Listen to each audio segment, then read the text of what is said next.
जय हिंद। इस वीडियो में हम देखेंगे कि ट्रेन के छत पर लगी ये जालीनुमा आकृति आखिर ये क्या करती है और चोरी से बचने के लिए रेलवे ने अपने पंखों को 110 वोल्ट क्यों कर दिया, और ट्रेन का जो एसी होता है ये कितने टन का होता है, इसकी क्षमता कितनी होती है, और ये इसके नीचे इस तरह से सिलिंड्रिकल ड्रम क्यों लगाए रहते हैं। कोच के बाहर यहाँ लिखा रहता है साइड फिलिंग, इसका मतलब क्या होता है, और यहाँ लिफ्ट हियर क्यों लिखा जाता है। रेलवे अपने ट्रेनों में से इस तरह के स्क्रू कपलिंग को हटाकर सीबीसी कपलिंग को क्यों करना चाह रहा है, और ट्रेन के अंदर लगे इस लाइट्स का मतलब क्या होता है जो बीच में लगे रहते हैं। साथ ही रेलवे अपने टॉयलेट को जो सीडीटीएस टॉयलेट थे इसको हटाकर ये अभी कन्वर्ट करने जा रहा है बायो टॉयलेट में। रेलवे अपने आधुनिक ट्रेनों से इस साइड बूफर को क्यों हटा दिया, और ये क्या करते थे साइड बूफर, अब नए ट्रेनों में ये साइड बूफर को क्यों नहीं लगाया जा रहा है। आप देखे होंगे किसी ट्रेन के साइड में यहाँ पीले रंग की पट्टी बनाई गई है, जबकि आप इस ट्रेन में देखेंगे तो यहाँ कोई भी पट्टी नहीं बनाई गई है। किसी ट्रेन के आप बोगी पे देखेंगे तो ऐसे लाइनिंग ये क्यों खींची गई रहती है, इसका मतलब क्या होता है। ट्रेन में सफर के दौरान आप ट्रेन के छत पर इस तरह एक जालीनुमा आकृति देखे होंगे, इसे रूफ वेंटिलेटर कहते हैं। आपको पता है कि गर्म हवा हमेशा ऊपर की ओर जाती है। जब ट्रेन में भीड़ ज्यादा हो जाती है तो उसमें गर्म हवा बनने लगती है, और ये गर्म हवा ट्रेन के ऊपर जाती है, जिस वजह से इसको निकालना जरूरी है, नहीं तो ट्रेन डिसबैलेंस होकर दुर्घटनाग्रस्त हो सकता है। तो इस हवा को बाहर निकलने के लिए जाली दे दिया जाता है, और इसको ऊपर की ओर ट्रेन के ऊपर देखेंगे तो इस तरह से निकलने का रास्ता दे दिया जाता है, और उसको केवल इस तरह से ढक दिया जाता है कि बारिश के दौरान डायरेक्ट पानी अंदर ना आए। तो इसे हम लोग रूफ वेंटिलेटर सिस्टम कहते हैं। आप एक और चीज देखे होंगे कि ट्रेन के पंखे या बल्ब आपके घर में बिजली से नहीं चल सकते हैं। इसका सबसे बड़ा रीजन क्या है कि पहले लोग ट्रेन की लाइट पंखे चोरी करके लेके चले जाते थे, तो रेलवे ने दिमाग लगाया। रेलवे ने कहा कि लोगों को घर में या तो 220 वोल्ट की एसी करंट रहती है, और लाइट कट जाती है तो लोग डीसी चलाते हैं। तो डीसी अमूमन 12 वोल्ट का रहता है, मीडियम लेवल की कोई भी मशीन 24 वोल्ट की बड़ी चीजें रहती हैं, और 5 वोल्ट के छोटे छोटे खिलौने वगैरह रहते हैं। यानी रेलवे समझ गई कि एसी अगर घर में चाहिए तो 220 वोल्ट, और डीसी चाहिए तो 24 या 12 चाहिए। तो रेलवे ने दिमाग लगाया। रेलवे ने अपने पंखे तथा बत्ती को 110 वोल्ट डीसी दे दिया। अब किसी के घर में 110 वोल्ट डीसी रहता ही नहीं है। अब क्या करिएगा ले जाके ये, तो ये आपके लिए एकदम बेकार हो गया। इससे रेलवे की सामानों की चोरी रुक गई। ये 110 वोल्ट डीसी कहाँ से आता है, तो ट्रेन के नीचे लगे इस बैटरी बॉक्स से आता है। आप ट्रेन के नीचे देखे होंगे इस तरह से एक बैटरी बॉक्स लगी रहती है, इसी बैटरी बॉक्स से आता है। और आप गौर किए होंगे कि ट्रेन के जितने चार्जर वगैरह होते हैं ना ससुरे आधे से ज़्यादा तो जले हुए रहते हैं। ऐसा क्यों होता है आपको पता है। पावर इज इक्वल टू होता है voltage into current, P is equal to V into I. यानी अगर आप वोल्टेज को कम करिएगा तो धारा यानी करंट बढ़ जाएगा। अब ट्रेन में 110 वोल्ट रहता है और घर में 220 वोल्ट, यानी ट्रेन का वोल्टेज कम है, तो वोल्टेज कम होने से उसमें धारा बढ़ जाती है। इस वजह से तार के जलने की समस्या ज़्यादा बढ़ जाती है। इसलिए आप देखेंगे ट्रेनों में लिखा रहता है कि रात 10 बजे से सुबह 6 बजे तक मोबाइल इत्यादि को चार्ज में न लगाएं। ऐसा इसलिए लिखा जाता है कि चार्ज में लगाकर अगर आप सो गए हैं तो ज़्यादा देर तक उसमें सप्लाई रहेगी, तो बहुत ज़्यादा धारा जाने से उसमें आग लग सकता है। कोच के अंदर की बैटरी को स्ट्रेंथ को चेक करने के लिए इस तरह से एक इंडिकेटर लगा दिया जाता है। आप ट्रेन में देखे होंगे ऐसे इंडिकेटर लगे रहते हैं। ग्रीन का मतलब एकदम मेंटेन है बैटरी, कोई दिक्कत नहीं है। येलो चार्जिंग मूड में रहती है, और अगर रेड जलने लगा है तो समझ जाइएगा कि भाई आपका जो बैटरी है वो डिस्चार्ज हो रहा है। ट्रेन कोच का जो बैटरी होता है वो डीसी देता है, और ये जो डीसी होते हैं ये कम वोल्टेज पे दिए जाते हैं, लगभग 110 वोल्ट पर दिए जाते हैं। आपको पता है कि जब भी वोल्टेज कम रहता है तो धारा ज़्यादा हो जाती है और वहाँ शॉर्ट सर्किट का डर होता है। आप ट्रेन पर पायदान के पास देखिएगा, एक और लिखा रहता है साइड फिलिंग और एक और लिखा रहता है लिफ्ट हियर। वो कहीं भी लिखा रहता है, मतलब जनरली ये पायदान के पास लिखा जाता है। इसका मतलब क्या होता है, तो पहले लिफ्ट हियर समझिए। लिफ्ट का मतलब उठाना, यहाँ से उठाइए, यानी यहीं से बोगी को उठाया जाता है ऊपर कोच को अलग करने के लिए। जैसे मेंटेनेंस के लिए ट्रेन जाती है तो उसके बोगी को उठा लिया जाता है, मतलब कोच को उठा लिया जाता है, अब बोगी को साइड में कर दिया जाता है। तो उठाने के लिए आखिर कहां पर आप क्रेन फंसाइएगा, वहीं ना फंसाना होगा। पता चला कहीं और फंसा देंगे तो अंदर का कोई इंस्ट्रूमेंट टूट जाएगा।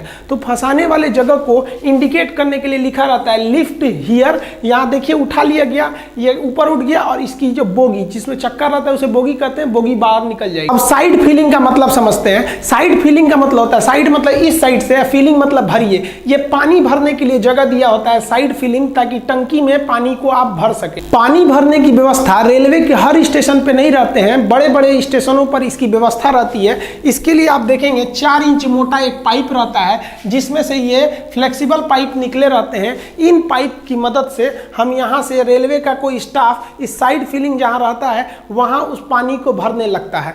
ये पानी कहाँ जाता है, तो ये उस कोच के टंकी में जाता है। एक कोच में 4 टंकी रहती है, 2 इस साइड के बाथरूम में, हर बाथरूम की टंकी अलग रहती है, तो 2 इस साइड में 2 इस साइड में रहती है, यानी टोटल 4 टंकी रहती है। और एक टंकी की जो कैपेसिटी होती है वो 500 लीटर रहती है, और इसको भरने में 20 मिनट का समय लगता है। तो ये आप देखिए टोटल कैपेसिटी कितनी हो जाएगी, 500 लीटर की एक रहती है, ऐसे ऐसे 4 टंकी रहते हैं, क्योंकि 4 बाथरूम रहता है एक डिब्बे में, तो टोटल 2000 लीटर इसमें भरा जाता है। लगभग 20 मिनट में इसे भर दिया जाता है। ये रेलवे स्टाफ का काम होता है कि जैसे ट्रेन आके लगेगी तुरंत उसको भरना है, इसीलिए उसे ढूंढना ना पड़े, ताकि ट्रेन लेट ना हो। वहां स्पष्ट लिख दिया जाता है साइड फिलिंग, यहीं से आप उसको भरिए। लेकिन ससुरा एक दिक्कत आ गया, एसी का जो डिब्बा होता है ना, उसमें यहीं पर एसी लगा रहता है। अब बताइए, जहां टंकी बनाना था वहां एसी लग गया, अब क्या करेंगे। एसी के डिब्बों को देखिएगा तो इस साइड में ये थोड़ा सा पचके होते हैं, यहाँ पे देखिए ये थोड़ा सा, ये ना ये साइड से ये थोड़ा सा पचका हुआ है। क्यों पचका है, क्योंकि वहां टंकी नहीं है, वहां पर क्या लगा हुआ है, एसी।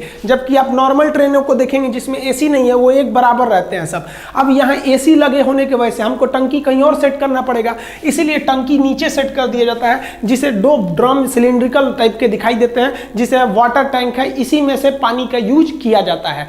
अब ये जो एसी लगे होते हैं इसे हम कहते हैं रूफ माउंटेड पैकेज यूनिट। ये 2 ठो एसी होते हैं, एक इस दरवाजे के ऊपर होते हैं, एक उस साइड के दरवाजे पर होते हैं। हर एसी की क्षमता 7 टन होती है, इसलिए एक ट्रेन के कोच में एक डिब्बे में 2 एसी है, अतः 7 दूनी 14 टन इनकी क्या हो गई, क्षमता हो गई। ये चलते हैं 415 वोल्ट के 3 फेज एसी सप्लाई से। इन्हें जनरेटर द्वारा दे दिया जाता है 3 फेज एसी सप्लाई।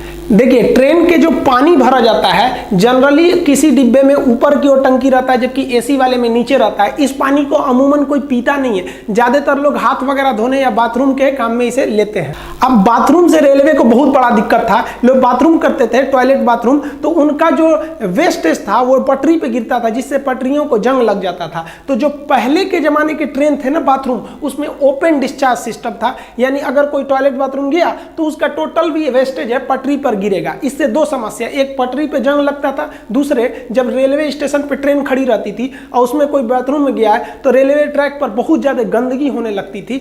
बड़े स्टेशनों पे तो इसे सफाई कर दिया जाता था, लेकिन छोटे स्टेशन पर साफ करने की कोई व्यवस्था नहीं थी। इससे बचने के लिए रेलवे ने ओपन डिस्चार्ज सिस्टम को बंद किया। आप देखे होंगे पहले के ट्रेन में एक पाइप ऐसे लटका रहता था नीचे साइड में, ओपन डिस्चार्ज, इसमें कोई रोकने के लिए कोई व्यवस्था नहीं थी, सीधे नीचे गिर जाता था। इसके जगह पर रेलवे इस राउंड शेप के टंकी को लाया, बाथरूम को सेट किया, जिसे कहा जाता है control discharge toilet system, shortcut में कहेंगे तो CDTC। ये क्या करता है, ये टॉयलेट को कंट्रोल करके रखता है जब तक कि ट्रेन प्लेटफॉर्म को ना छोड़ दे। अब इस ससुरा को कैसे पता चलेगा कि ट्रेन में प्लेटफॉर्म को छोड़ दी, तो इस पे एक सिस्टम लगा रहता है कि जब तक ट्रेन की स्पीड 30 नहीं हो जाती है, 30 किलोमीटर पर आवर, तब तक इसके अंदर से डिस्चार्ज का ढक्कन खुलेगा ही नहीं कि बाहर नीचे गिरे। लेकिन इस विधि द्वारा आप गंदगी को रोक सकते हैं, लेकिन गंदगी थोड़ी दूर पर तो हो ही रही है और ट्रैक को भी ज्यादा खतरा हो रहा है क्योंकि उस पर जंग लग रहा है। इसके लिए 2011 में DRDO ने एक बैक्टीरिया के मदद से एक टॉयलेट को बनाया, जिसे हम कहते हैं बायो टॉयलेट। बायो टॉयलेट आप देखे होंगे आजकल हर एक ट्रेन में मिलेगा, एक चौकोर डब्बा लगा रहता है इस साइड में, इसके अंदर कई ठो पार्ट बने रहते हैं, उसमें बैक्टीरिया जीवाणुओं को डालकर DRDO भेजी रहती है। ये क्या करते हैं, हमारे टॉयलेट बाथरूम को उसको डिकम्पोज कर देते हैं, उसको छोटे छोटे टुकड़ों में तोड़ देते हैं, डिकम्पोज कर देते हैं और गैस बनाकर वो निकल जाते हैं। इसमें किसी तरह का मेंटेनेंस भी नहीं है, ट्रैक पे गंदगी भी नहीं होगी और ट्रैक भी जंग लगने से बच जाएगा। अतः अभी के समय में जितने भी टॉयलेट है वो DRDO द्वारा बनाए गए बायो टॉयलेट का ही यूज हो रहा है। ये सब आउटडेटेड हो चुके हैं। बायो टॉयलेट की एक खराबी है कि अगर उसमें आप कलम या कुछ कचरा प्लास्टिक डाल देंगे तो बैक्टीरिया अच्छा से काम नहीं कर पाएंगे, इसलिए लिखा रहता था कृपया इसमें कचरा न डालें। लेकिन हिंदुस्तान के लोग को इतना समझ है, ससुरा पानी तो डालते ही नहीं है, सर कचरा कैसे हटा देगा सर, जाएगा सर तो उसमें किसी किसी का नाम लिख देता है सर बाथरूमों में। तो इसलिए रेलवे ना इसमें कचरा ना जाए उसके लिए इसके फ्लश पे एक तो जाली लगा देती है। देखिए आप किसी भी टॉयलेट के सीट को देख के नहीं बता सकते हैं कि वो बायो टॉयलेट है या फिर ओपन डिस्चार्ज है या फिर वो CDTS है। ये तो एक सीट है बैठने के लिए, इसे वेस्टर्न कल्चर का कहते हैं, ये इंडियन कल्चर कहते हैं। अगर आपको पता करना है कि टॉयलेट कौन सा है फिर तो आपको कोच से बाहर आना पड़ेगा और नीचे का देखना पड़ेगा कि कौन से प्रकार का टॉयलेट है। हालांकि आजकल जितने भी देखने को मिलेंगे वो सब के सब बायो टॉयलेट ही लगाए जा रहे हैं। नीले रंग वाली ICF कोच में बिजली बनाने के लिए उसके अंदर अल्टरनेटर लगाया जाता था जिससे उसकी स्पीड कम हो जाती थी, इसलिए नए जमाने के LHB कोच में अल्टरनेटर हटाकर एक जनरेटर कार दे दिया जाता है जिसे एक्स्ट्रा में जोड़ दिया जाता है। ये जनरेटर कार जो होता है